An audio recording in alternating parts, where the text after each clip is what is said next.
planétaires. On va continuer avec ce fil rouge résilience industrielle et ses limites planétaires qui représentent évidemment les seuils, des seuils écologiques au-delà desquels eh bien, notre humanité risque de provoquer des changements irréversibles et déstabilisants, on l'a bien compris. Un concept d'ailleurs de ces limites planétaires qui englobe, qui embrasse 9 dimensions, 9 domaines tels que le changement climatique, on en a déjà parlé, on en reparlera dans cette journée, la perte de la biodiversité et les cycles biogéochimiques. Aujourd'hui, plusieurs de ces limites sont déjà menacées ou franchies, mettant en péril notre avenir, notre futur collectif. Et le respect de ces frontières est donc crucial pour garantir une planète habitable, désirable, évidemment. Ce sujet qui rassemble scientifiques, politiques et citoyens dans une réflexion globale sur la durabilité et notre responsabilité partagée, bien entendu. Pour en parler, on va accueillir notre prochain grand témoin sur ou comment repenser évidemment nos modèles face à ces limites planétaires. Il est diplômé de l'ESCP de l'École centrale de Paris. Il a passé plus de 30 ans dans l'industrie des matériaux, dans la chimie de construction en France, mais pas que, également à l'international, aux États-Unis et en Asie. Il a travaillé pour le groupe Lafarge et a notamment présidé les entreprises Crisco et Parex Group. Il est industriel toujours très actif. Aujourd'hui, président de End-of-Life Science et Extractive. Il est au board de Master Builder Solutions et de E-Code pour les polymères biosourcés. Il a rejoint donc le Shift en tant que chef de produits industriels lourds dans le cadre du plan de transformation de l'économie française. On en reparlera également tout au long de cette journée. Merci donc d'accueillir notre prochain grand témoin pour ce format keynote d'un peu plus de 20 minutes. Merci d'accueillir Éric Berger.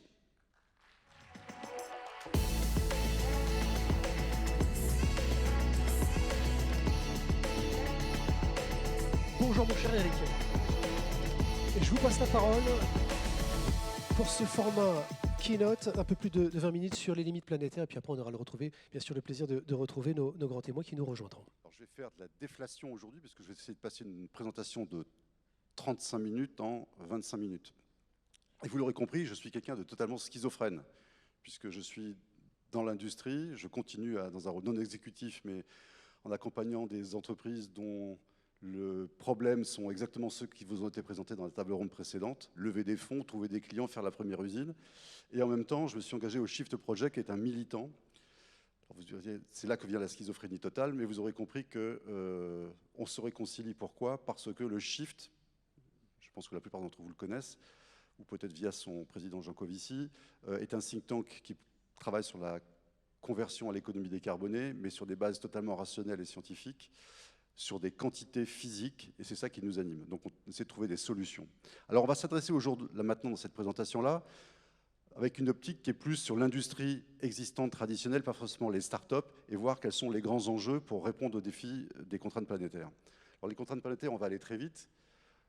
Le Shift a proposé, c'est le livre de droite, un résumé de notre plan d'action, c'était il y a 2 ans, et c'est un livre qui s'est vendu comme à 100 000 exemplaires, on ne pensait pas en vendre autant. Alors pas autant que Jean-Marc qui a vendu sa BD à plus de 600 000, mais voilà, ça nous a un petit peu arrondi le budget, parce que le Shift n'a pas un budget très, très gros. Un point, j'ai essayé de résumer un petit peu les grands paradigmes qui ont changé par rapport à quand j'ai appris l'industrie. Moi, quand j'ai appris l'industrie, l'environnement, ce n'était pas vraiment un sujet, on pouvait taper dans la nature. Donc, si on résume la situation, c'était, on allait toujours plus vite, plus loin, plus fort. Quand je dis plus vite grâce aux fossiles. Vous avez ici un graphe qui vous montre l'empilement de l'énergie fossile qu'on a utilisée à travers le monde. Donc il n'y a pas pour l'instant de transition énergétique. On empile les sources d'énergie pour accélérer et faire la croissance mondiale. Donc toujours plus vite. Toujours plus loin, là vous avez la croissance du commerce mondial. Depuis 1950, on a multiplié par 40. Vous voyez, donc on est loin d'une démondialisation. Ça continue, ça se ralentit, mais c'est complètement incroyable. Donc toujours plus loin. Et plus fort. Et quand je dis plus fort, parce qu'on dit oui, mais maintenant il y a les services qui ont pris le pas sur l'économie ancienne, c'est normal, les services, tout ça. Non, non, non, non. Je vous ai mis juste un graphe, mais on pourrait le faire sur plein de matières. C'est la production d'acier mondiale. Depuis 1950, elle a été multipliée par 10. Donc on consomme toujours autant d'acier. Alors on ne le voit plus tellement dans les pays développés parce qu'on produit moins, mais donc toujours plus fort. Donc la nature, elle est inépuisable en fait. C'était le paradigme derrière. Donc il y a eu des gens qui ont signalé des alertes en 1972 avec les Limit to Growth, bouquin que je vous recommande d'ailleurs. Moi quand j'étais étudiant, on m'a dit non mais tout ça c'est un tissu de conneries. C'est des types écologistes. Quand vous le relisez aujourd'hui, c'est incroyable. Ils avaient prévu une bascule à 2050. C'est juste remarquable. Je passe très vite. Les limites planétaires, on les a dépassées partout. Notre modérateur nous l'a dit tout à l'heure. Et moi, je vais me concentrer pour ce keynote sur une, qui est celle qui est notre domaine de compétence au Shift, qui est le problème climatique. On aurait pu, mais cela dit, tout est lié. Hein, quand on va devoir réduire, décarboner le plastique, vous allez voir que c'est très difficile. On sera obligé de faire peut-être moins de plastique et de meilleure qualité, et que ça aidera beaucoup à réduire les pollutions plastiques dans les océans. Mais notre focus va être là-dessus. Le changement de modèle, donc on était sur ce paradigme-là que je vous ai décrit juste avant, et on a eu une croissance exponentielle, la nature était gratuite, on est allé toujours plus loin, ce qui veut dire d'ailleurs qu'on a délocalisé, on a totalement mondialisé les supply chains, d'où la désindustrialisation qu'on a connue. C'était pratique, ça faisait sens économiquement. Moi, je me rappelle d'un type dans ma boîte qui dit « Non, mais on va importer beaucoup de voitures allemandes ou coréennes parce qu'on va faire des économies avec notre société de leasing. » Ah bon? Ah oui, c'est économiquement plus rentable. Donc, très bien. C'était absurde. On a également multiplié les quantités physiques, comme vous l'avez vu, et on a hyper spécialisé les chaînes de valeur. Eh ben, on va aller vers quelque chose qui est radicalement différent. On va devoir aller moins vite parce qu'il y aura une baisse des fossiles et les quantités d'énergie renouvelable ne suffiront pas. Je vous l'illustrerai très clairement avec l'exemple français. J'aimerais bien que vous sortiez de là avec quelques ordres de grandeur qui vous aident à penser votre propre planification. Moins loin, c'est-à-dire qu'on voit déjà des phénomènes, alors parfois pour des questions de souveraineté, hein, pas pour des questions physiques, de régionalisation, de friendshoring. Si on dit non, je ne peux plus produire en Chine, c'est trop dangereux, il faut que je me rapproche, je vais mettre une unité au Moyen-Orient, je vais mettre une unité même en France, il faut que ce qu'on voit sur les médicaments en ce moment. Et puis, moins fort, c'est-à-dire qu'en fait, je vous le dis tout de suite, même si on est technophile, ce que je suis, on n'échappera pas à de la sobriété. Après, si on est sur un mode, on est proactif, si on veut les choses, ça sera de la sobriété. Si on attend de subir, on sera plutôt vers de l'appauvrissement. Je vous ferai la différence entre les deux. Et bah, le mot résilience qui a été utilisé, je l'ai mis comme ça parce qu'en fait, c'est une vraie clé. Il y aura des gagnants, il y aura des perdants, mais il faudra beaucoup de résilience. Alors, le rapport que je vais prendre, c'était ce rapport que j'ai écrit, qui était « Comment décarboner l'industrie sans la saborder ». Alors, on ne va pas passer de l'intérieur du rapport, on va essayer d'aller sur quelques points fondamentaux. Le premier, on l'a dit, l'industrie française, c'est 20% des émissions, elle a déjà fait des efforts. Pas juste parce qu'elle s'est décarbonée, mais la chimie, par exemple, qui produit toujours autant en valeur qu'il y a 30 ans, s'est décarbonée très largement. Et pourquoi elle s'est décarbonée? Pas par volonté écologiste, il y a eu deux conséquences. Il y a eu une conjonction entre de la R&D et des réglementations qui l'y ont obligé. Vous savez, le fameux trou de la couche jaune, par exemple. On l'a résolu parce qu'on a fait de la R&D, on a remplacé les liquides frigorigènes. Pareil, on a combattu les NOx et les SOx, qui sont des émissions des cheminées et des usines, et les industriels ont répondu, et du coup, on a baissé les émissions. Et vous voyez d'ailleurs un point très intéressant, si vous êtes dans l'industrie manufacturière, c'est celle qui est en haut. L'industrie manufacturière, c'est celle qui est là-haut, là, c'est la haute industrie. Mais les trois grosses, métallurgie, matériaux, ciment, verre, etc., et chimie, ceux qui sont en amont, c'est eux qui génèrent 75% des émissions. Donc si vous avez à faire votre bilan carbone, vous pensez à ce qu'il y a, si vous êtes dans le manufacturier, l'automobile par exemple, ou l'assemblage de machines, votre problème c'est non seulement les 25% du gris là, mais ce qu'il y a en amont, c'est-à-dire les trois là. Et je vais vous donner quelques clés sur ce que vont faire ces gens-là, parce que dans la région, il n'y a pas énormément d'industries très très lourdes. Si je faisais cette conférence à Dunkerque, j'aurais sans doute une approche légèrement différente. Mais il est important de savoir comment vont se décarboner les gens en amont de là où vous êtes aujourd'hui. C'est ça que je vais vous donner aujourd'hui. Vous voyez, c'est concentré, c'est 75% sur d'énormes sites. Il faut savoir que ces sites sont soumis à une comptabilité carbone. Est-ce que quelqu'un ici sait ce que sont des EU ETS? Ah ben, ça sera au moins un truc que vous aurez appris. C'est un truc fondamental en Europe. Tous vos fournisseurs amont sont soumis aujourd'hui à des EU ETS. Sauf que vous ne le savez pas, parce qu'ils avaient des tas de quotas gratuits. Donc quand ils fabriquaient des grosses quantités de chimie, des grosses quantités d'acier, des grosses quantités de ciment, ils avaient des quotas gratuits de CO2, donc on mesurait ce qu'ils faisaient, ils n'avaient pas à vous facturer le CO2. Ça va changer. Je vous le dis, c'est un élément majeur de l'évolution en Europe, d'ici à 2035. Alors juste aussi pour retenir des choses, parfois on dit « ouais mais c'est compliqué de savoir ce qu'ils font en amont ». On va simplifier les choses, vous savez, il n'y a pas de plastique qui sort à moins 2 tonnes de CO2 par tonne de plastique, il n'y en a pas. L'acier, il y en a deux types. Il y a l'acier fait du recyclage qui sort à 0,3 tonnes, 0,4 tonnes, selon là où il est fait. Et puis l'acier neuf. L'acier neuf dont on ne peut pas se passer. Par exemple, pour faire la carrosserie de votre automobile, on ne peut pas faire de l'acier recyclé. Cet acier, il émet plutôt 2 tonnes par tonne d'acier. Plutôt moins en France, beaucoup plus en Allemagne, beaucoup plus en Chine. Vous avez ici quelques données. L'acier monde, en moyenne, c'est 2,3. Nous, on est 1,3 en France parce qu'il y a cet acier neuf qui est à 2 en France et qui est dans le monde à plutôt 2,3.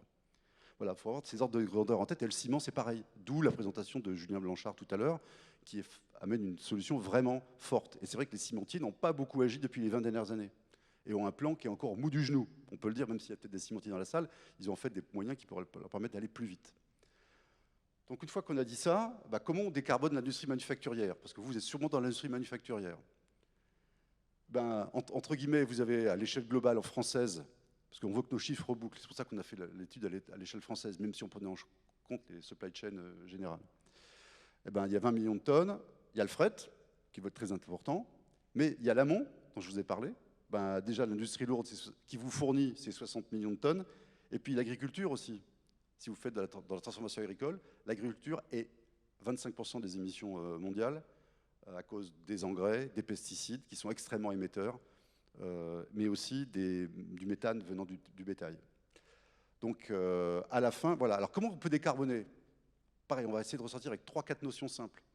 En fait, on est obligé de décarboner parce que de toute façon, non seulement c'est bon pour l'atmosphère, mais c'est parce qu'on va avoir moins de fossiles. Je vous engage à aller voir certains travaux du Shift. On est abonné à la plus grande base de données sur les puits de pétrole et de gaz dans le monde, celles à laquelle ont accès BP, Total, etc. Et on a pu faire nos propres prévisions et on a accès à toutes les données, vraiment, c'est extraordinaire. Je vous la montre ici, c'est l'évolution de la quantité de pétrole. Et vous voyez que notre projection à 2050, vous voyez ce qui est en rouge rosé, en fait. Déjà, on ne tient, vous voyez le petit truc, la pointe rouge, on ne tient depuis 10 ans, depuis 2008, que parce que les États-Unis se sont mis à produire du gaz de schiste, du pétrole de schiste en quantité démente. Et que les moyens conventionnels sont en train de baisser. Et qu'on va tenir qu'avec des pétroles non conventionnels qui eux-mêmes vont baisser. Donc il faut décarboner, pas juste parce qu'on aura moins de fossiles, donc il faut le faire. Oui, vous allez dire, mais il y a le gaz. D'ailleurs, on est passé au gaz. Oui, mais le gaz, vous voyez ce qui se passe. Le gaz, vous voyez que la production de gaz mondiale, elle a monté, mais que depuis à peu près 2000, la seule chose qui monte, c'est le gaz de schiste américain. C'est-à-dire que les gaz conventionnels, même si on découvre plein de gisements, ils sont stables. Donc on tient grâce à ça. Et ça va encore monter, et le pic gaz va être probablement autour de 2030. Et après, ça baissera. Donc on est contraint à faire cette transition. Ce n'est pas juste parce que c'est bien. Je passe rapidement. Alors ensuite, un autre point. On a des représentants d'EDF ici. Un des gros points quand on a fait nos travaux au chiffre, c'est de dire, oui, ok, mais alors on va devoir électrifier. C'est un des graphes qui provoque le plus de choc en général quand on discute avec des industriels. C'est aujourd'hui en France, on consomme à peu près 1900 TWh d'énergie pour fonctionner globalement. Pour décarboner, selon les plans du gouvernement, la SNBC, la Stratégie nationale bas carbone, il faut qu'on décarbone de 80%. Donc il faut baisser de 80% les fossiles. Voilà ce que ça donne. Et on a pris comme base électrique un des scénarios faits par RTE, qui a été publié l'année dernière. Ça aussi, c'est un travail remarquable. On a pris le scénario RTE N03. Il y en a d'autres, mais enfin, en gros, on va augmenter la production électrique en France. Et ça se planifie, ça ne se décide pas demain matin. Ça se planifie à 20 ans, 30 ans. On va passer en gros de 500 TWh à 640, 650. On a été un petit peu plus prudent. C'est beaucoup d'augmentation déjà, avec les problèmes qu'on a eu l'hiver dernier, mais on fait le pari qu'ils vont y arriver. Mais vous voyez l'effort qu'il faut faire. C'est juste considérable. Or, tout le monde veut électrifier et on ne va augmenter, entre guillemets, la production électrique que de 30%. On va utiliser aussi de la biomasse. Vous l'avez ici un petit peu en vert. Il reste un peu des fossiles. Il y a beaucoup de biomasse. Il y a des ENR, notamment les ENR, vous voyez, elles sont au-dessus du nucléaire. Le nucléaire, c'est en jaune. Et au-dessus, en rose, c'est les... Voilà. Donc juste pour vous dire que la contrainte énergétique, c'est pas que nous, on est des croissantistes au Shift. On a dit non, on va prendre une hypothèse de travail réaliste. La quantité proposée par RTE et sur laquelle aujourd'hui le gouvernement se place. Alors peut-être qu'il y aura des bonnes surprises, peut-être qu'on va accélérer, on va mettre 100 TWh de plus, et ça changerait beaucoup de choses pour l'industrie. Beaucoup de choses. Mais cette contrainte, elle est incroyable. Elle ne sera pas qu'en France, d'ailleurs. On a beau déployer très vite, vous avez vu les ENR dans le graphe avant, c'est tout petit encore. Et puis il faut le faire. Autre chose, sur laquelle je ne vais pas insister, mais les minéraux. Ça, c'est un travail de l'AIE. Vous avez ici, non pas les pourcentages à droite, vous avez les pourcentages, non pas d'augmentation, ce n'est pas des pourcentages d'augmentation, hein, c'est des multiplicateurs d'utilisation des minéraux en question. On va, selon l'AIE, et ils ont raison, on va multiplier la consommation de lithium par 42 par rapport à 2020, d'ici 2050. Le graphite par 25, le cobalt par 21, le nickel par 19. Donc il y aura aussi la tension sur les matières premières, donc les limites planétaires. Ce n'est pas juste l'environnement, c'est aussi aller chercher aujourd'hui les taux dans les mines de cuivre. Les taux de cuivre que l'on trouve sont extrêmement faibles par rapport à aujourd'hui. Là, c'est la production de cuivre qu'il faudrait faire. C'est la demande de cuivre.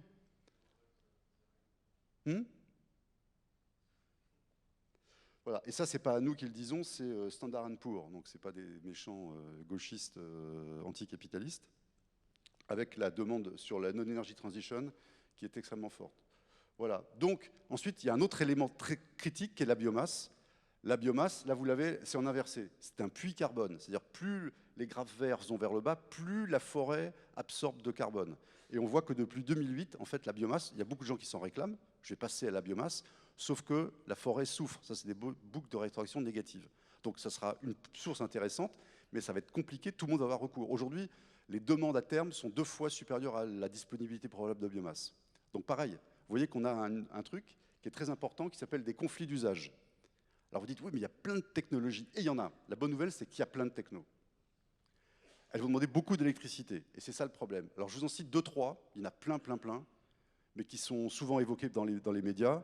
Le carbon capture and usage, c'est-à-dire en gros, dans les fumées d'usine, de sidérurgie, de chimie, je capture le carbone chimiquement et je l'enfouis. Ou je le transforme en un autre dérivé chimique. C'est super. Ça peut marcher. Nous, au Shift, on fait le pari que ça va marcher, mais attention, ce n'est pas une baguette magique. Pourquoi? Pour une raison simple. Le potentiel, selon l'ADEME, de stockage en France de CO2 dans le sol, parce qu'on l'enfouit dans le sol, c'est 24 millions de tonnes. C'est pas mal. On émet 500 millions de tonnes à l'échelle française. Mais bon, là, 24 millions de tonnes, c'est toujours ça de prix. Sauf que c'est très consommateur d'électricité. C'est pour ça que nous, notre scénario, on a dit, si on prend le scénario N03, si on veut être cohérent avec ce que dit RTE, on ne pourra faire que 10 millions de tonnes. Ce n'est pas qu'on est anti-CCS, c'est que juste que donnez-moi des térawattheures en plus. Si vous me donnez 100 térawattheures en plus, j'y arriverai. Un autre truc qui est l'hydrogène. Alors l'hydrogène, voilà, mais pour faire une tonne d'hydrogène vert, il faut 56 mégawattheures. On dit, ouais, mais donc c'est compliqué aussi. Donc faire beaucoup plus d'hydrogène, oui, mais donnez-moi des térawattheures en plus. Alors, il y a l'approche allemande qui est, oui, mais on l'importera, comme le gaz. Dans les plans allemands aujourd'hui, ils disent on importera la moitié de notre hydrogène parce que dans les pays du Sud, ils ont du soleil, du vent, et on trouvera bien des gens qui nous vendent, comme aujourd'hui, du gaz, de l'hydrogène.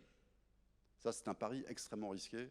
Voilà. Nous, on n'est pas parié sur une grosse importation d'hydrogène. Et alors, il y a d'autres solutions. On dit, oui, mais pour l'aviation, par exemple, il y a le e-fuel, ou pour d'autres industries, pas que l'aviation. Le e-fuel, ben, le e-fuel, c'est simple, je prends de l'hydrogène, je prends une source de carbone, d'ailleurs peut-être du carbone que j'ai capturé d'ailleurs. Je pourrais peut-être faire du carbone capturé, je le mélange avec l'hydrogène. Oui, mais dans les deux cas, c'est extrêmement consommateur. Donc voilà, c'est extrêmement consommateur d'énergie. C'est pas qu'on est contre, c'est de dire, mais donne-moi des térawattheures, je pourrais te faire ce e-fuel. Mais si on est dans le cadre qu'il y a aujourd'hui, ça sera très compliqué de faire beaucoup de e-fuel. D'où ce que l'on dit, et là on est content de l'évolution du gouvernement, et honnêtement, le gouvernement français, on a dit, il y a que les Chinois qui planifient, et nous on réglemente. Il y a le SGPE, le secrétariat général à la planification écologique, qui objectivement, je vous le dis au nom du Shift, fait plutôt un très bon travail de rebouclage. Parce que la clé du futur pour l'industrie française, ça va être ce rebouclage et un peu de planification, dire bah, oui, donner de l'hydrogène pour la mobilité, par exemple, des voitures, c'est pas smart. Il faudrait mieux que cet hydrogène aille dans la sidérurgie ou dans les engrais, par exemple. Ça serait plus smart parce qu'on a un plus gros effet et c'est pas très efficace. Il vaut mieux du véhicule électrique qu'un véhicule hydrogène pour la mobilité légère, hein, je m'entends. Voilà. Donc tout ça, vous voyez qu'on a des conflits d'usage et c'est ça qui rend les choses difficiles. Et c'est ça, en fait, moi, en tant que technophile, quand j'ai travaillé au Shift, c'est le mur que je me suis pris. Cette disponibilité de l'énergie.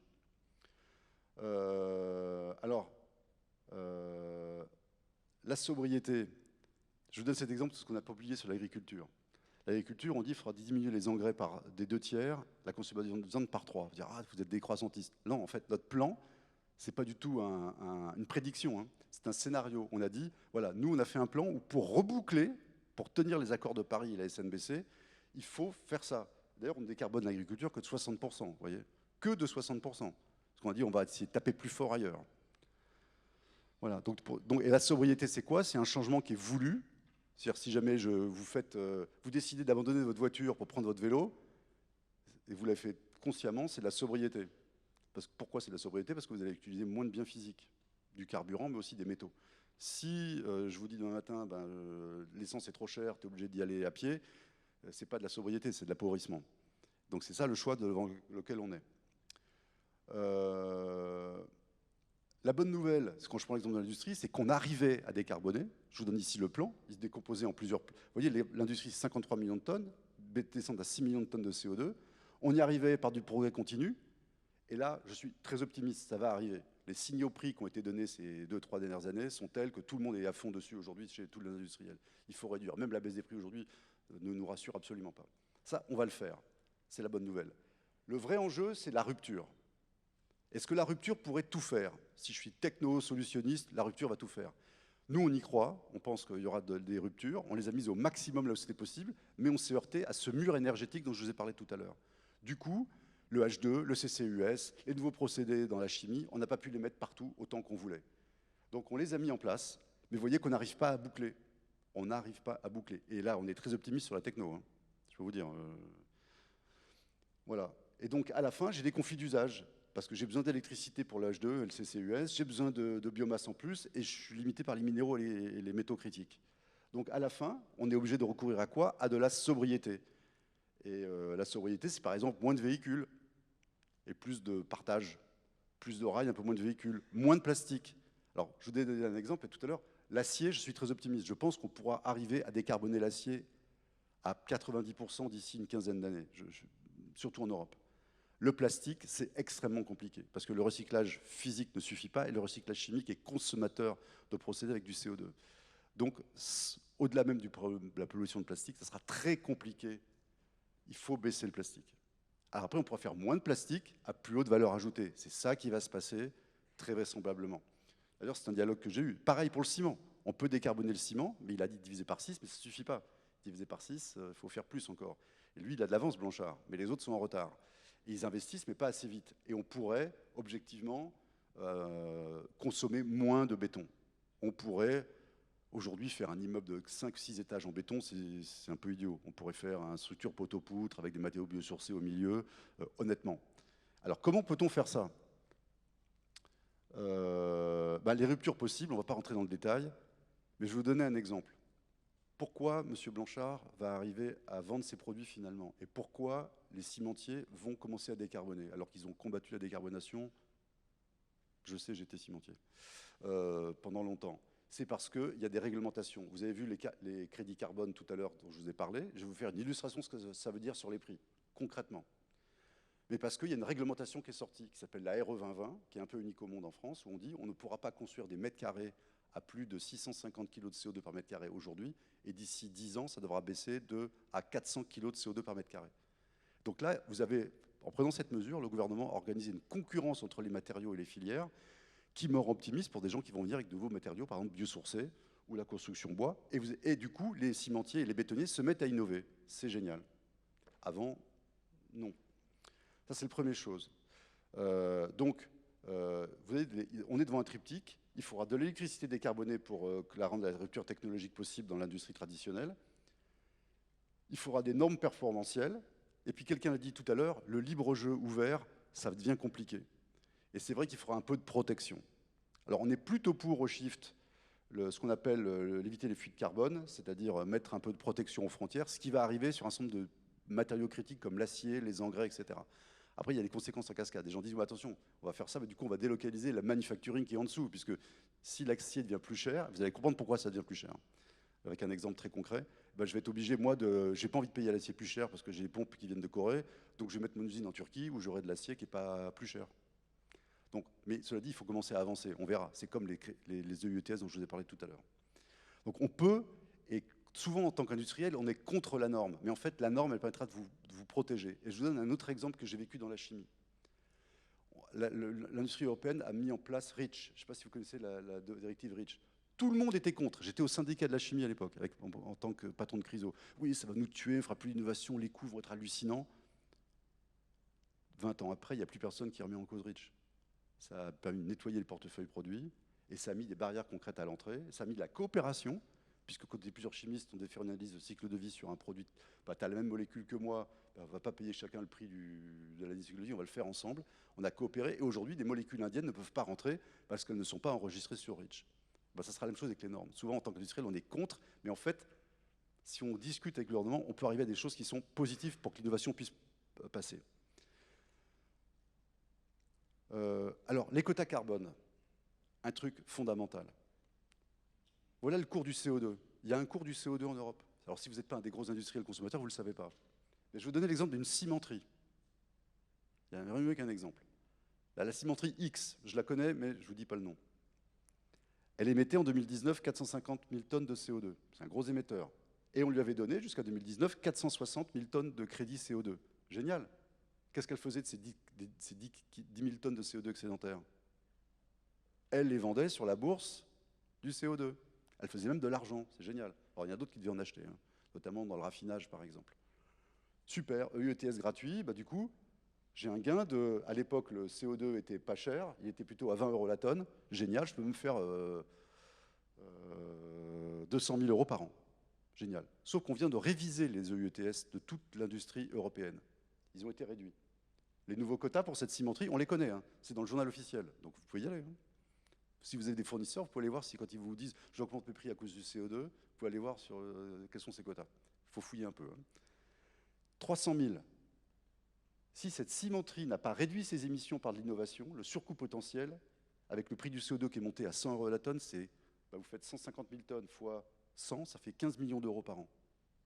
Oui, c'est vrai que des cimentiers sont venus en disant « j'ai un problème de CO2, j'augmente les prix ». Et à 2034, on va vers la fin des quotas, donc 0 quota gratuit, 0. Donc si je suis cimentier et je ne décarbone pas, l'enjeu financier, vous faites le calcul, alors ça dépend si vous prenez 100 € la tonne pour le CO2 ou 200, on ne sait pas où ça sera, mais c'est un enjeu de 50 à 100 millions d'euros pour la cimenterie. Donc vous voyez que l'industrie maintenant lourde en France n'a pas d'autre choix que de décarboner, sinon ils vont vous d'augmenter les prix comme des malades. Alors peut-être qu'ils vont devoir innover en augmentant les prix significativement.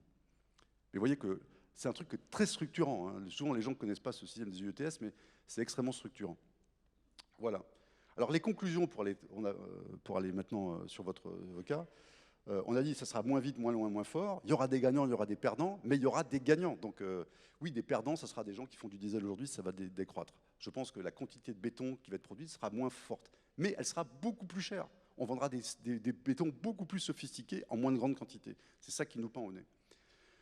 Concrètement, ça veut dire quoi? Vous êtes dans l'industrie manufacturière, vous avez votre plan d'action aujourd'hui qui est de dire, moi, pour décarboner, je vais optimiser, un scope 1 et 2, c'est-à-dire mes propres activités dans mes usines. Quoi, hein. Je vais m'attaquer aux procédés, aux bâtiments, la logistique, le fret, ça c'est bien connu. Mais vous voyez qu'il y a tout votre enjeu en tant qu'industriel, en fait, souvent, c'est 80% de vos émissions, elles sont en amont, en fait. C'est ce qu'on appelle le scope 3 amont. Donc, c'est dans le sourcing, l'achat, le design des produits, ce qu'on disait tout à l'heure. Donc, il faut vous intéresser à ce qui se passe en amont sur l'industrie lourde et l'agriculture. Et ça vous demande beaucoup de coopération. C'est plus juste aller voir son fournisseur, dire donne-moi un plastique à bas CO2, démerde-toi. Non, ça va demander beaucoup de coopération. Parce que vos industriels, c'est des investissements énormes. Donc si vous ne faites pas, par exemple, il va y avoir une usine sidérurgique qui se monte à 0 CO2 dans le nord de l'Europe, en Suède.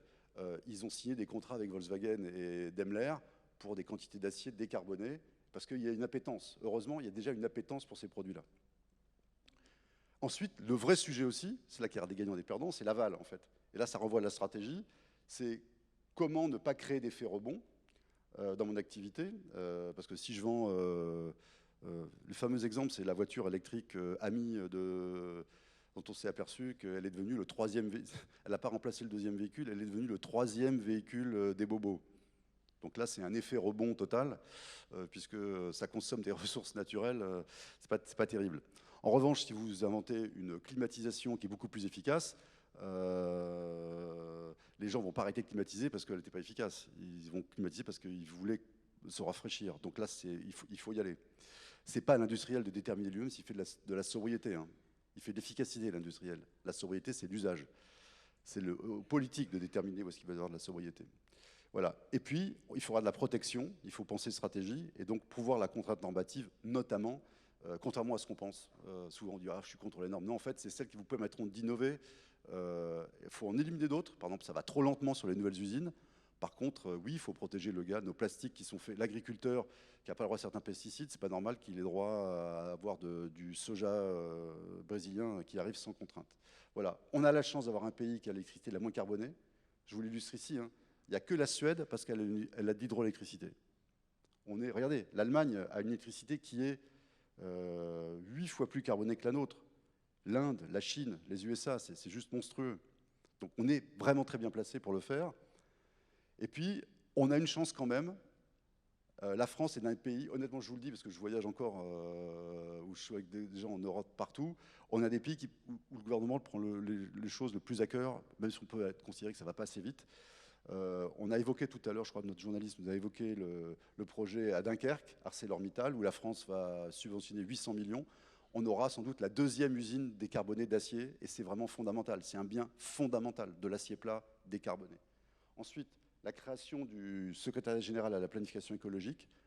Je critique souvent le gouvernement, mais il faut être juste que l'équipe sous Borne fait ce travail de rebouclage dont je viens de vous parler, entre l'énergie, les matériaux, etc., en discutant avec l'industriel. Et honnêtement, je les trouve très à l'écoute. On verra ensuite si ce qui sortent est positif. Mais par exemple, ce qui vient de sortir, la réglementation qui va sortir sur les bonus écologiques des voitures, qu'au Shift on a inspiré, en prenant en compte le bilan carbone de la voiture qui rentre. En gros, faire en sorte que la Tesla faite à Shanghai soit désavantagée, n'ait pas les subventions par rapport à la Renault qui sera faite ou la Peugeot qui sera faite à Sochaux.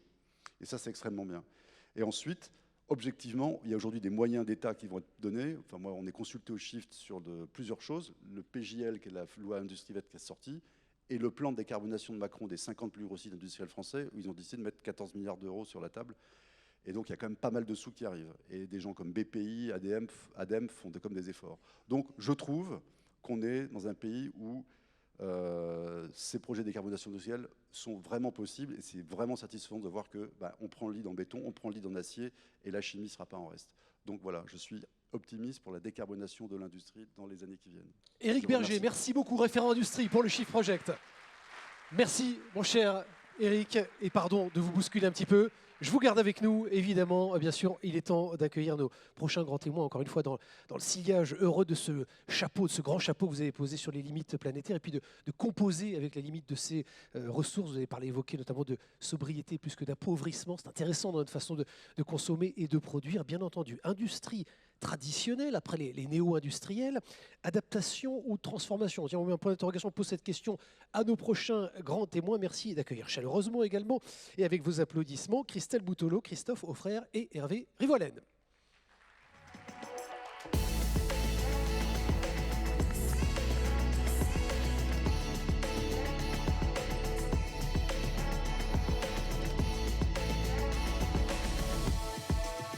Voilà, pas de protocole. Installez-vous confortablement, surtout, c'est le plus important. Voilà, soyez les bienvenus. Merci beaucoup d'être avec nous à tous les trois, de nous rejoindre, Éric et moi. Christelle Boutolo, bonjour. Vous êtes directrice générale chez Europe Technologies, groupe industriel évidemment bien connu sur notre territoire, expert dans l'industrialisation, la fabrication et la maintenance de pièces de sous-ensemble composites, métalliques et plastiques. Une diversification qui fait partie de votre ADN et qui est peut-être un facteur de votre résilience. Vous nous le direz, fabrication de systèmes complexes et de machines spéciales avec un engagement notamment du côté de l'hydrogène. On en reparlera également. Christophe Auffrère, bonjour. Christophe, merci beaucoup d'être avec nous, directeur technique chez Forvia, 7e équipementier mondial. Forcia derrière, et là également 157 000 personnes qui vous accompagnent au quotidien, dont 15 000 ingénieurs, 300 usines, 77 centres de recherche et développement, et puis 6 métiers que vous adressez évidemment, Seatings, Interior System, Clean Mobility, Electronics, Lighting et Life Cycle Solutions. On en reparlera avec vous. Hervé Rivolène, bonjour Hervé, merci beaucoup d'être avec nous également. L'énergéticien de l'étape, il a été question évidemment pleinement d'énergie il y a quelques instants avec Eric, directeur action régionale pour les pays de la Loire chez EDF. Raison d'être, construire un avenir énergétique neutre en CO2, conciliant préservation de la planète, bien-être et développement. EDF, juste pour rappel, 171 490 salariés à travers le monde. Et puis si on fait un focus Pays de la Loire, 4 767 collaborateurs qui vous accompagnent au quotidien. Vous êtes présent sur l'ensemble des métiers, des 3 métiers, évidemment, production, transport, distribution, et puis négoce également, il ne faut pas oublier, vente d'énergie et services énergétiques, bien entendu.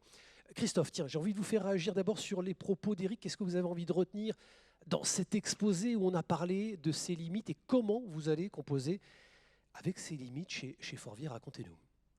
Effectivement, on partage beaucoup de ce qui a été exposé, notamment les matières premières. On sait que on va vers de l'électrification des véhicules et on sait qu'on va manquer, en tout cas, du cobalt, du nickel, etc. En tout cas, qu'il faut multiplier par 5, 10 le sourcing de ces matières. Après, on est tenu aussi à être plus optimisé en termes de consommation d'énergie. Alors, c'est pour ça qu'on va aussi vers le véhicule électrique et vers le véhicule hydrogène. Par contre, là où on est peut-être un petit peu pas complètement d'accord, c'est sur l'énergie au global, parce qu'on pense qu'effectivement l'énergie, effectivement, on en aura besoin encore beaucoup. Il y a un shift, effectivement, pour paraphraser, vers la partie électrification, et qu'il y aura besoin à chaque fois qu'on touche l'énergie. De toute façon, ça devient une problématique mondiale. On est beaucoup impliqué dans l'hydrogène, vous en avez parlé. On voit que les Allemands, effectivement, vont essayer de produire de l'hydrogène à l'étranger, mais de toute façon, on aura besoin d'avoir un flux d'hydrogène mondial si on veut arriver à ce qu'on veut en termes de consommation et de mise à disposition de cette matière première pour de l'énergie. Donc, on est un petit peu dans notre vision un peu différente de vous, mais sinon, globalement, effectivement, on partage complètement tout ce que vous avez dit, et puis on y reviendra, je pense, tout à l'heure. Éric, réponse très rapidement avec, en perspective, en fait, l'idée quand même que les Allemands font le pari audacieux, hyper risqué de savoir importer de l'hydrogène vert. Et réponse à Christophe, avec le micro, c'est encore mieux. Oui, non mais et après Hervé et Christelle. En fait, oui, l'avenir n'est pas écrit. L'avenir, c'est ce qu'on en fait. Si on a effectivement un déferlement d'investissement d'énergie renouvelable dans certains pays, et on pourra peut-être réussir ce défi physique de construire cette capacité énergétique pour faire l'hydrogène en question.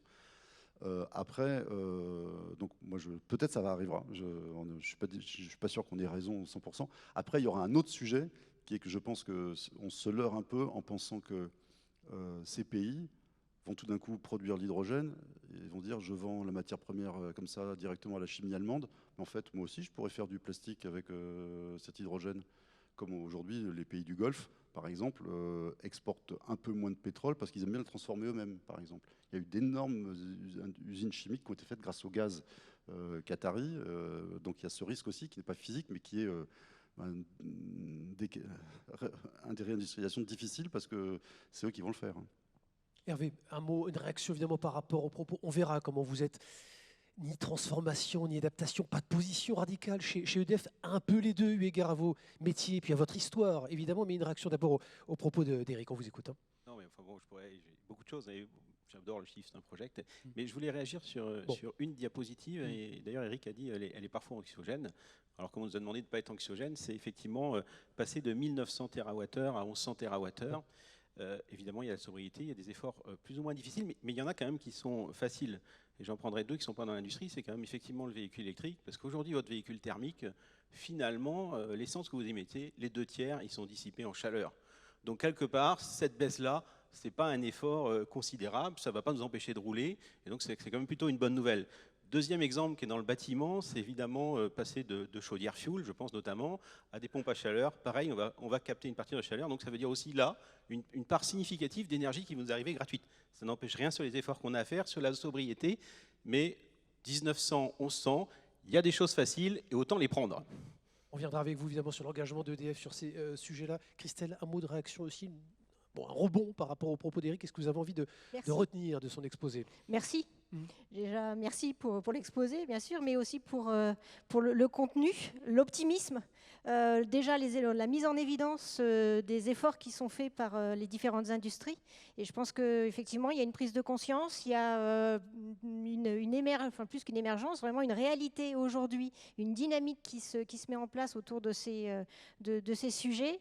On doit les pousser, il doit y avoir plus d'efforts, effectivement, local, de réglementation, etc., pour encore favoriser la dynamique. Mais je pense pense que le message était très porteur et je pense qu'il faut qu'on se l'approprie et qu'on le démultiplie. Vous allez nous donner évidemment quelques exemples dans quelques instants côté Europe Tech.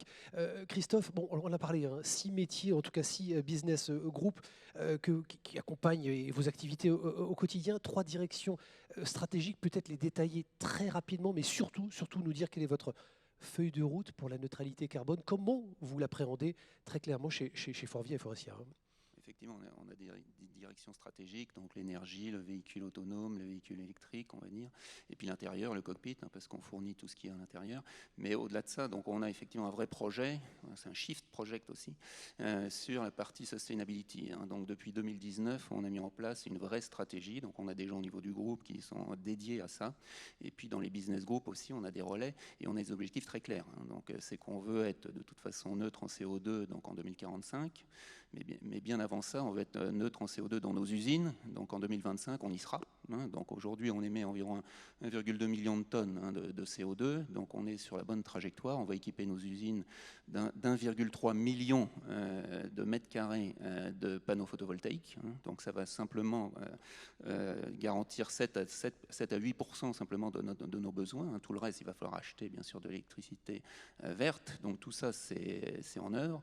Et donc ça se décline un peu partout. Et bien sûr, il y a toute la politique produit. On en a parlé, enfin, les intervenants ont parlé avant. Donc c'est clé d'avoir des produits demain qui sont sustainable. Donc pareil, là on a aujourd'hui plus de 60% de nos projets d'innovation qui sont dédiés à ça. Donc là, ça veut dire des matières différentes, des conceptions différentes. On est en train de changer complètement, par exemple, sur les sièges à l'intérieur. On avait 200 composants, on va plus en avoir que 20. On va faire des modules qui seront plus facilement industrialisables avec des matières qui sont différentes. Il n'y aura plus de mousse telles qu'on les connaît, par exemple, dans les véhicules demain. On aura des fibres de polyéthylène qui sont recyclables. On a déjà des textiles qui sont recyclés. Donc on travaille profondément dans tout l'aspect design de nos produits, donc matière, design et puis fabrication. Par exemple, aujourd'hui, on n'a plus le droit d'utiliser de traitement thermique dans nos usines, parce qu'on sait que c'est trop intensif en termes de CO2. Donc bien sûr, on n'a pas toutes les solutions, mais on va y arriver. Donc l'objectif, c'est en moins 45% en 2030 sur nos produits. Donc là, on est dans le scope 3.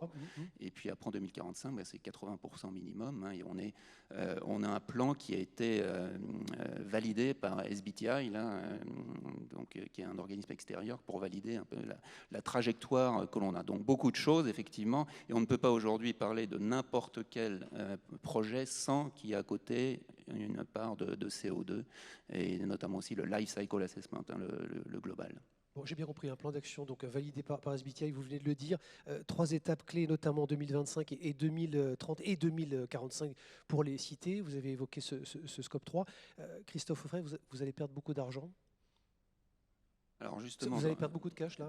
Dans l'automobile, justement, on sait bien que les prix sont très tirés. Donc bien sûr, on investit beaucoup là-dedans. On investit dans des startups aussi pour avoir de l'acier vert. On a investi dans Gravity, dans le sud de la France. On investit aussi dans d'autres startups. On investit dans le recyclage. On a des partenariats aussi avec Veolia, par exemple. Donc tout ça, bien sûr, on essaye de faire en sorte que ce soit au même prix. Alors ça veut dire quoi? Ça veut dire qu'il faut être plus ingénieux. Quand la matière coûte 20% de plus, faut qu'on gagne 20% de poids sur nos matières. Donc ça aussi, ça fait partie de ce qu'on va faire. Mais aujourd'hui, les constructeurs ne payeront pas plus, en tout cas un siège, un planche de bord, de l'électronique demain qu'ils ne payent aujourd'hui. Donc il faut que l'équation économique fonctionne. Bon, on dépense environ 600 millions d'euros en innovation, donc plus de la moitié du coup va effectivement vers ces problématiques de sustainability. Culturellement, comment est-ce qu'on fait bouger un paquebot aussi gros que le vôtre? Est-ce que vous avez dans la gouvernance, dans le COMEX aujourd'hui, des gens qui portent ces sujets à bras-le-corps, qui les incarnent pleinement? Un responsable de la stratégie qui, lui, porte, et c'est chez lui que cette équipe centrale est, mais de toute façon, l'équipe centrale n'est pas très importante. Après, c'est tout le monde qui est investi là-dedans. Donc, effectivement, c'est reporté directement au comité exécutif, et c'est notre patron aussi qui a voulu faire ça depuis 2019, avec une trajectoire très claire. Donc, on ne veut pas en sortir de ça, on veut vraiment déployer cette politique et arriver à nos fins, parce qu'on pense qu'effectivement, il faut être sustainable. Alors à la fin, il faudra que ce soit aussi affordable, comme on l'a dit. Et là, on a un problème avec les véhicules électriques aujourd'hui, qui sont environ 10 000 euros de plus chers que les autres. Et il va bien falloir trouver une équation à la fin pour faire fonctionner tout ça, quoi. Et comment vous la résolvez, cette équation, justement? Il y a plusieurs inconnus, là. Oui, il y a plusieurs inconnus. En plus, quand on regarde les émissions de CO2 des véhicules thermiques ou électriques, ça dépend effectivement de où on utilise les véhicules. Aujourd'hui, si vous utilisez un véhicule électrique en Pologne, il est moins bon qu'un véhicule thermique en France. Donc il faut aussi prendre ça en compte, il faut pouvoir se projeter, il faut pouvoir avoir le temps de travailler sur les technologies alternatives. Donc c'est tout ça qu'on prend en compte pour essayer à la fin d'avoir des produits qui seront plus sustainable. Mais on a mis un peu la charrue devant les bœufs en Europe, hein. On a dit 2035 plus de véhicules thermiques.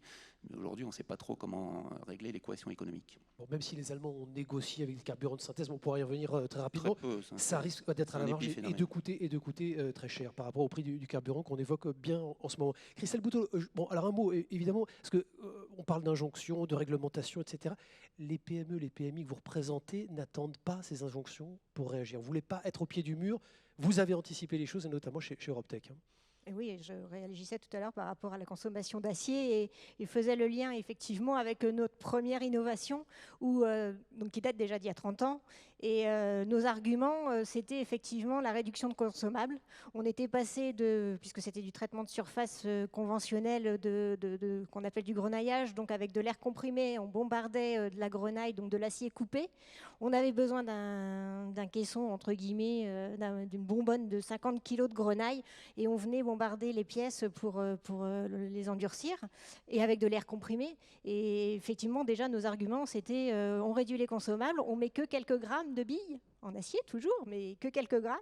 Et puis, on réduisait notre consommation d'énergie puisque on avait besoin d'électricité, point, et pas d'air comprimé. Donc c'est l'histoire de technologie, c'est son ADN, c'est déjà le démarrage de ça. C'est le démarrage de on ça. On réinvente rien, bon, on continue, c'est le bon sens. Effectivement, je dirais que nos industries, dans comme vous dites, le bon sens, nous amènent à amener des améliorations, des innovations, de rupture ou progressives, qui permettent de fournir, je dirais, dans la filière, dans l'échelle, différentes solutions. Voilà, les petites graines, mais qui contribuent effectivement à apporter cette dynamique. Bon, quelques illustrations très concrètes, notamment dans l'aéronautique. Comment vous accompagnez ces grands donneurs d'ordre aujourd'hui sur ces sujets? Oui, aussi, on a été très moteur sur les composites. Hein, donc, bon, on dit l'aéronautique, effectivement, consommation de CO2, etc. Mais on aura toujours besoin de voyager. Je dirais que la consommation, la sobriété et puis l'appauvrissement que vous évoquiez tout à l'heure, je pense qu'on est dans une évolution sociétale où on sera encore amené à voyager. Alors peut-être aussi à se réglementer dans nos sociétés ou personnellement nos voyages, etc. Mais on aura toujours besoin d'avions. Et le fait de pouvoir avoir des moteurs qui consomment moins, donc de mettre des composites dans la structure, dans les moteurs, et donc voilà, là encore, nos sociétés amènent des solutions pour pouvoir améliorer les procédés, les matériaux. Alors certes, ce sont des fibres en carbone, il va falloir encore, comme on l'évoquait tout à l'heure, peut-être travailler sur la nature des fibres pour qu'elles soient plus naturelles, mais aussi résistantes. Il y a le sujet du recyclage également, mais là encore, chacun peut amener une solution. Donc c'est toute la filière qui effectivement prend en compte le sujet et cherche des solutions. Le mouvement, il est télescopique. Ce sont les grands donneurs d'ordre qui vous demandent d'avancer sur ce sujet. C'est vous qui les poussez, bottom-up, top-down. Comment ça marche? Comment ça fonctionne? Les deux. Les deux, mon capitaine. Effectivement, je pense que voilà, il y a des talents dans nos entreprises qui imaginent, qui proposent. Il faut de l'énergie humaine pour pouvoir faire aboutir les sujets. Et puis à côté de ça, effectivement, il y a aussi des besoins parce que il faut répondre à un marché. On peut investir sur des process, on a besoin de soutien et je pense que voilà, on peut remercier EMC2 pour l'accompagnement dans nos projets de R&D et autres. Je dirais soutien institutionnel, que ce soit la région ou BPI via l'État. Donc on a effectivement une dynamique interne et aussi, voilà, en tant qu'entreprise, devoir répondre à un marché. On peut prendre des risques, mais derrière, il faut que ça aboutisse aussi sur une activité rentable pour continuer à pouvoir nous développer. Éric Berger, réaction rapidement et puis Hervé après. Ce que vous dites est hyper intéressant ça a télescopé une autre idée tout à l'heure qui était que parfois c'est plus facile d'aller proposer son innovation ailleurs qu'en France. Et je voudrais témoigner que c'est parfois vrai. Là, je mets pas ma casquette chiffre, mais ma casquette administrateur de 2 sociétés, une qui fait du recyclage de fibres de carbone. Effectivement, et le paradoxe, c'est que les premières LOI pour des clients qui voudraient acheter, on en trouve plus facilement en Allemagne et en Hollande qu'en France. C'est assez paradoxal. Alors, il y a une exception, hein. On travaille avec Plastic Omnium, qui a un vrai enjeu sur ses réservoirs. Voilà. Mais bon, c'est un peu surprenant. Là, c'est sur l'aspect un peu regret. Et sinon, sur l'aspect plutôt offensif, il y a des très bonnes surprises. Quand on est décarboné avec des offres vraiment originales, on peut adresser des marchés auxquels on ne penserait pas vraiment. Alors, il se trouve que dans mon passé, j'avais beaucoup de business en Chine. J'avais 12 usines en Chine. Et c'est un marché très dur, très bataillé. Enfin, je pense que vous y êtes en Chine. C'est très, très dur. C'est très, très dur. Mais on peut avoir des bonnes surprises. 70 usines en Chine. Voilà. Mais par exemple, je suis administrateur d'une société, et investisseur d'une société qui fait des polymères biosourcés, qui peut remplacer les acryliques dans les peintures. Concrètement, et au lieu d'avoir 2 tonnes de CO2 par tonne d'acrylique, vous avez 0. Là, vous avez 0. Et ben, le premier client, c'est un client chinois. C'est-à-dire qu'il y a une marque de peinture chinoise qui voulait être totalement décarbonée. Alors, c'est infime en part de marché au niveau chinois, mais c'est tellement gigantesque qu'on arrive à vendre. Alors, si on était allé là-bas avec un acrylique classique, on n'avait aucune chance de vendre. Mais là, c'est incroyable. Le premier client de cette boîte, c'est une société chinoise qui fait des peintures décarbonées. Donc, on arrive à accéder à de l'export. Et ça, parfois, les boîtes allemandes le font mieux que nous, par exemple. Vous parliez évidemment de ICOT, pour la mentionner, de cette entreprise pour les polymères biosourcés. Hervé, côté EDF, bon, on connaît votre engagement chez EDF depuis longtemps sur ces évidemment sujets d'accompagnement évidemment du changement climatique, ou en tout cas de résolution face au changement climatique. Comment ça change vos modèles d'activité très profondément avant d'évoquer évidemment l'adresse de vos clients que vous accompagnez au quotidien? Oui, enfin, je pense qu'effectivement, en fait, dans la production d'électricité, je dirais à l'origine, on produisait de l'électricité effectivement à partir de moyens fossiles. On s'en est désengagé progressivement, d'abord pour l'indépendance énergétique, pour contribuer à la balance commerciale française, après la crise de 73. On a développé tout un programme hydraulique, puis on a développé le programme nucléaire. Aujourd'hui, évidemment, on incorpore de plus en plus des productions photovoltaïques sur lesquelles on a aussi développé une expertise, puis sur les productions éoliennes, puis sur des productions éoliennes offshore, puisqu'on est ici à La Baule, on a quand même juste à côté le parc éolien de Saint-Nazaire, le premier parc éolien offshore français. Je rappelle 10 ans de procédure, 2 ans de construction.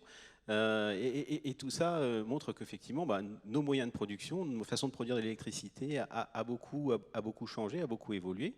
Mais en fait, j'avais envie de souligner ce moment parce que parfois on se dit, bon, l'industrie française n'est pas tout à fait à la hauteur, mais la semaine dernière, il est paru finalement dans Time Magazine un classement des meilleures entreprises mondiales.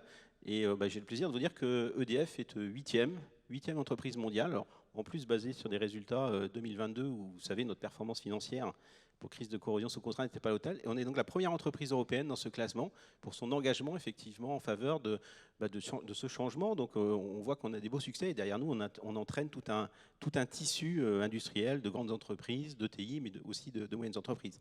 Là où finalement notre métier est le plus en révolution, c'est qu'en incorporant finalement dans ce mix énergétique des productions de type photovoltaïque, des productions de type éolienne, on introduit de l'intermittence. Et alors on avait l'habitude, parce que l'électricité est un produit qui ne se stocke pas, de gérer cette complexité de nos clients qui ne consomment pas de la même façon tout au long de la journée. Et de plus, on intègre aussi le fait que la production, elle est aussi flexible.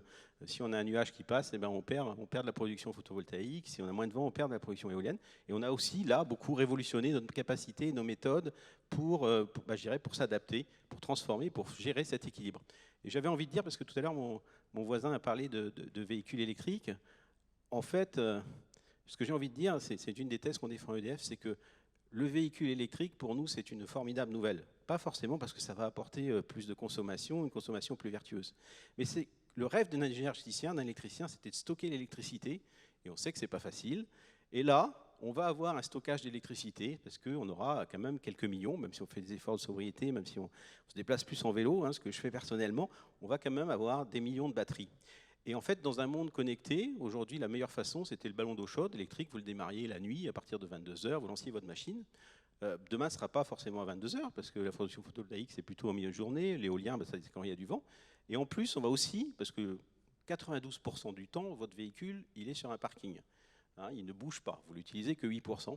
Et donc, avec l'IoT, avec les éléments qu'on a, on va pouvoir aussi, finalement, et ça c'est formidable, adapter la consommation à la production et donc insérer beaucoup plus d'énergie renouvelable dans les réseaux parce qu'on aura ce double pilotage à la fois de la production et de la consommation. Production, on l'a bien compris, évidemment, intermittente et décentralisée, évidemment, il faut en parler. Moi, ce qui m'intéresse, c'est plus comment vous allez accompagner vos clients, vos industriels au quotidien, quand on sait que 80 millions de tonnes d'équivalent CO2 sont émises par les industriels français chaque année. Comment vous allez faire là?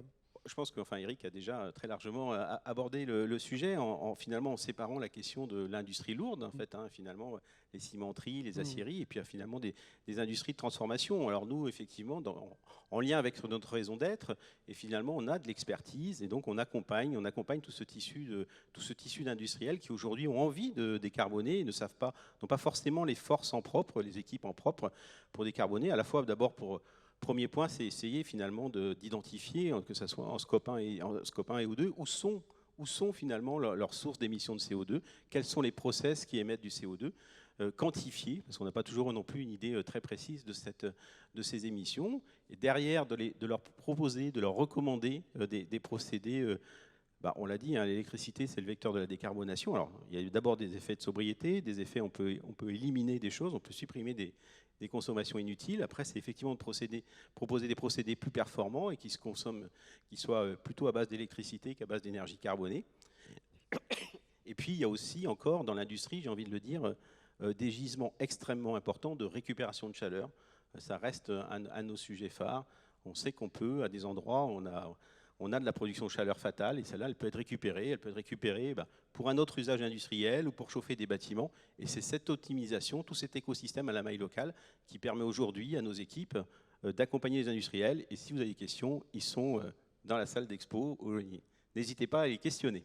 Merci Hervé pour la promotion. Christophe, comment vous mettez-vous en œuvre très concrètement du côté de vos usines de production et notamment sur ces sujets de consommation énergétique?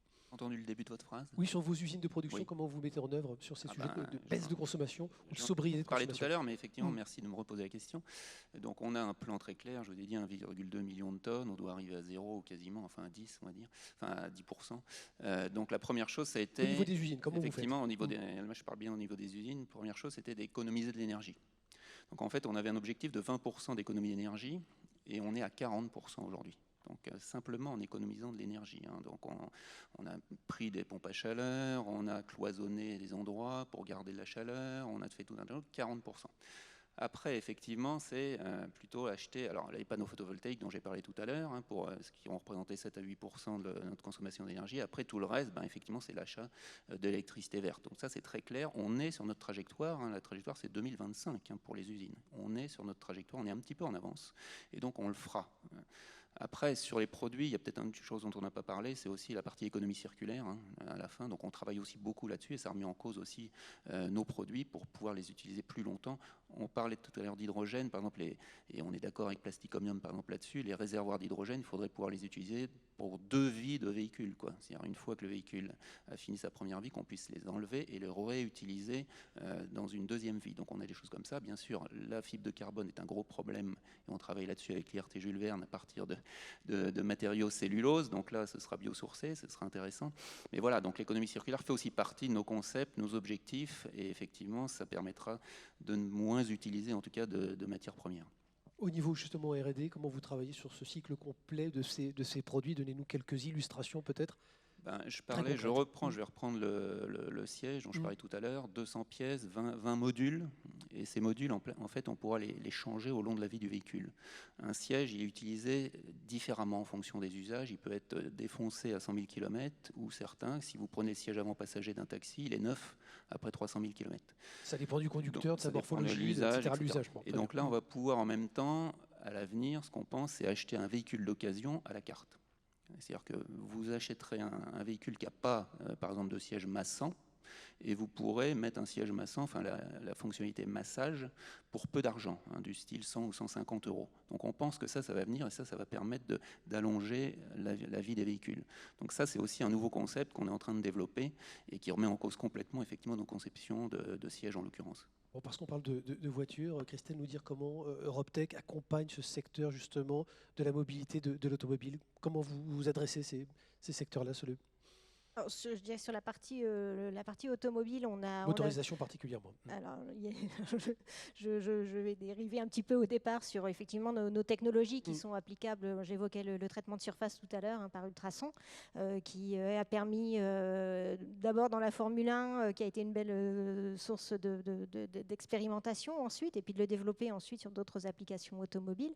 On a également le soudage par ultrasons, qui, sur la techno de soudage et notamment des thermoplastiques, permet d'assumer aussi des grandes cadences pour le coup.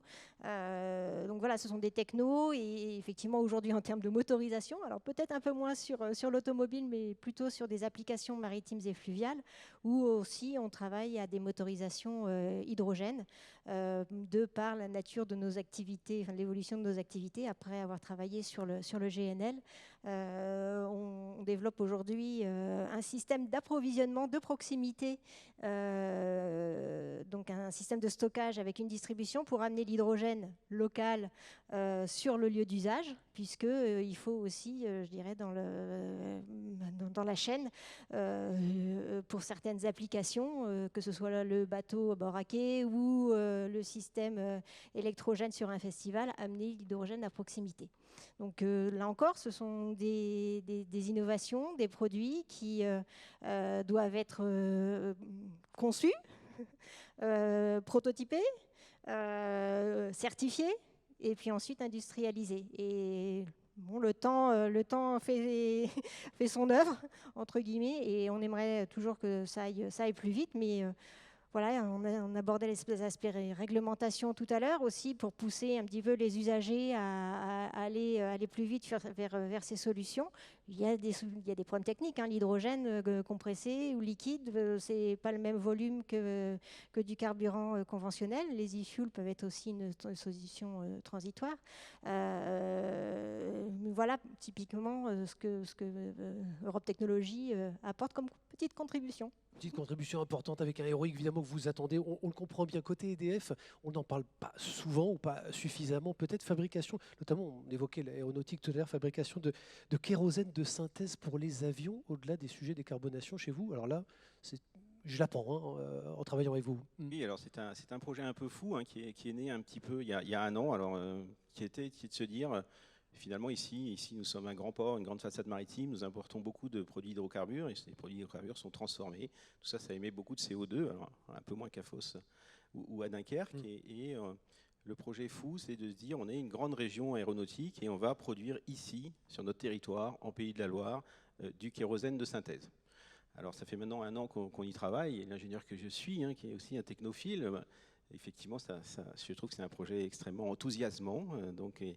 Au bout d'un an, l'idée tient toujours la route et on continue à progresser. Alors, comment va-t-on faire ça ? Eh bien, sur le territoire des Pays de la Loire, nous avons aussi une cimenterie, une grande cimenterie de Lafarge, Holcim maintenant. Alors, je ne sais plus quel nom utiliser, je crois que c'est Holcim, qui est une des plus grandes cimenteries européennes. Évidemment, elle émet beaucoup de CO2. Et elle a quand même une partie de son CO2 qui est du CO2 biogénique. Alors, le CO2 biogénique, c'est finalement le CO2 qui est issu de la biomasse. Et donc, nous allons récupérer sur cette cimenterie qui est en Mayenne, rapatrier ce CO2 ici, sur le port de Saint-Nazaire, qui est une grande zone industrielle et où on aime bien l'innovation. Nous y allons y installer une production d'électrolyse, de production d'hydrogène par électrolyse. Alors, une petite production, mais ça va illustrer les chiffres qui ont pu être mis par Eric tout à l'heure. Cette petite production, elle fait quand même 200 MW, 250 MW d'électrolyse. Et pour vous donner un ordre très compte, elle consommerait la totalité de l'électricité du parc éolien de Saint-Nazaire, c'est-à-dire à peu près 1,7 TWh. Donc on voit tout de suite que... Et en combinant ce CO2, cet hydrogène, alors avec l'aide de spécialistes qui est l'IFPEN, c'est-à-dire à la fois l'ingénierie d'EDF et celle de l'IFPEN, eh bien, on va arriver à créer du kérosène de synthèse. Une petite production, hein, puisqu'on est en train de parler de 50 à 60 000 tonnes, donc encore une fois, ça n'enlève rien aux efforts de sobriété. Et on espère bien, si on y arrive, effectivement, qu'en 2029, ici, sur ce territoire, nous produirons du kérosène de synthèse. On a déjà un client, hein, Air France est déjà prêt à l'acheter. On a aussi quelques coproduits, on a un petit peu de e-diesel, et puis, moi je ne suis pas un spécialiste des plastiques, mais on a un peu de nafta, je crois que c'est utile pour faire les plastiques. Et voilà, ça sera une partie de la solution. Encore une fois, ce n'est pas la solution, mais je trouve que c'est pour des jeunes ingénieurs, pour des sujets extrêmement enthousiasmants, qui montrent un peu, qui illustrent cette révolution de l'industrie que l'on veut conduire. Bon, des sujets exaltants, on l'a bien compris, pour autant, vous recrutez encore 600 personnes en Pays de la Loire. Comment vous allez attirer ces talents chez vous? Oui, effectivement. Alors, on recrute 2 personnes par jour, hein, deux personnes par jour, parce que la transition énergétique, elle nécessite d'investir dans tous les domaines. Et donc, on le sait bien, on est aussi en Pays de la Loire, on est une région quasiment de plein emploi, hein, c'est-à-dire l'emploi se porte bien. Il n'est pas question de faire concurrence soit au chantier de l'Atlantique, soit à Airbus. Enfin, il y a d'autres grands industriels. Et donc, nous, notre credo, c'est effectivement de redorer, mais ça a été dit ce matin dans la première intervention, les métiers de l'industrie, de faire en sorte qu'on ait plus de jeunes qui viennent vers les métiers de l'industrie, d'avoir des formations adaptées. Et puis aussi, parce que ça a été dit tout à l'heure, si demain vous êtes dieseliste, peut-être que vous n'aurez pas de travail, vous aurez moins de travail, c'est de s'occuper de ceux qui vont être en reconversion, parce qu'il ne faut pas les laisser au bord du chemin. C'est-à-dire si on les laisse au bord du chemin, ce sont des opposants, et on a vraiment besoin d'embarquer tout le monde. Et donc, on travaille effectivement avec tous les acteurs du territoire, les acteurs académiques, pour essayer de faire émerger ces nouveaux métiers de la transition énergétique. Forcia University, quelques mots, 30 secondes, Christophe, pour parler évidemment de ces sujets de montée en compétences et de formation, notamment en interne. Ça fait partie, donc on est une université qui s'appelle Forcia University.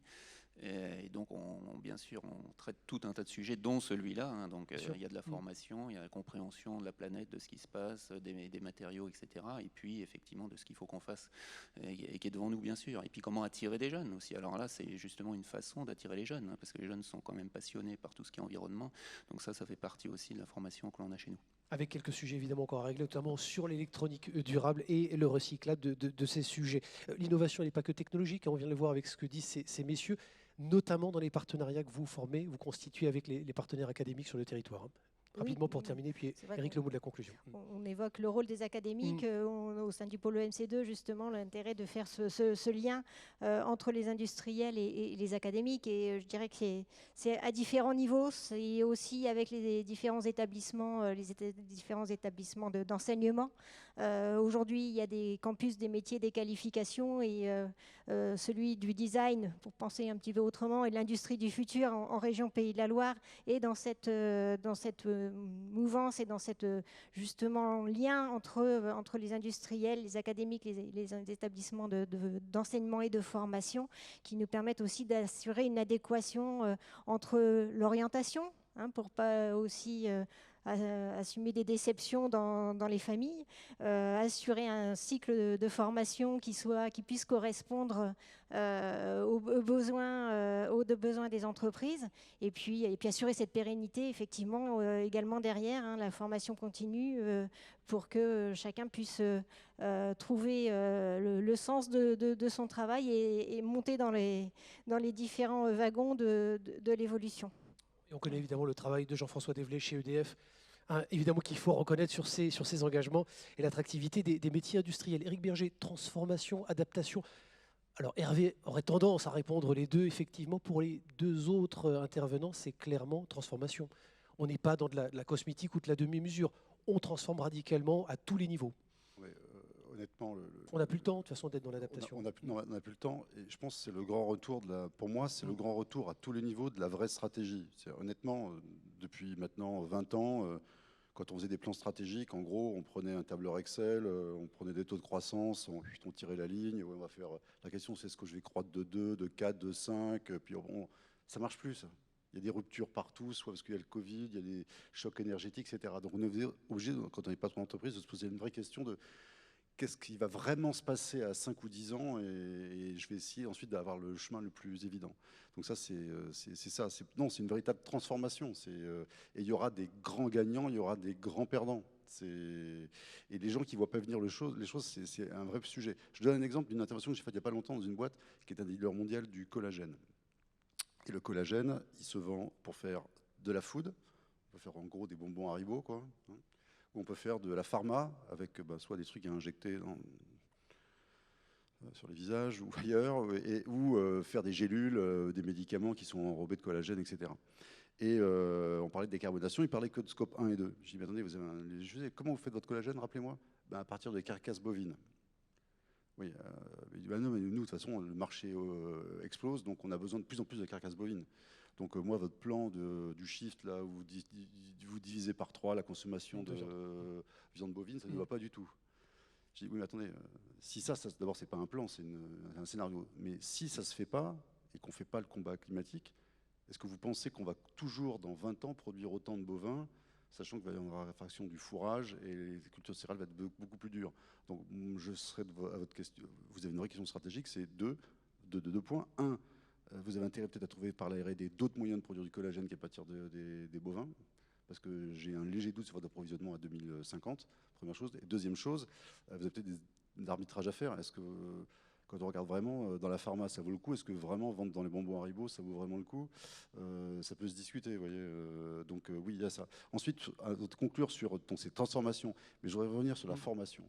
Rapidement, quelques secondes. Très très vite, quelques secondes. J'étais à l'école centrale, j'enchaînais régulièrement à l'école centrale. Et souvent, des étudiants un peu, des centraliens, je veux dire quand même, on parle de quelqu'un qui devrait avoir la patate, beaucoup de gens démotivés, qu'une éco-anxiété, moi je vais aller dans une boîte qui plante des arbres, etc. Je dis, mais c'est scandaleux, c'est un gâchis, vous n'avez pas le droit de faire ça.